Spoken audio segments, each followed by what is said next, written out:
সবাইকে জয় যিশু, praise the Lord. Bible বলে, হে ঈশ্বর আমার প্রভু।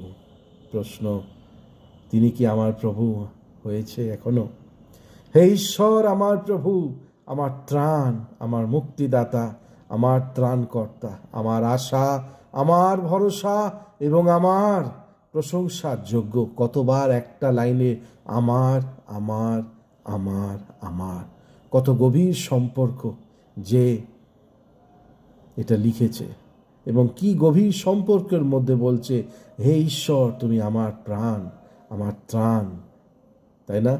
আজকে আপনার এবং আমার জীবনের থেকেও ঈশ্বর আশা করে রয়েছে যেন আমরা যেন তাকে, ঈশ্বরকে আমার ঈশ্বর, আমার প্রভু, আমার মুক্তিদাতা, আমার ত্রাণকর্তা, আমার আশা, আমার ভরসা, আমার প্রশংসার যোগ্য যেন করে নিতে পারি।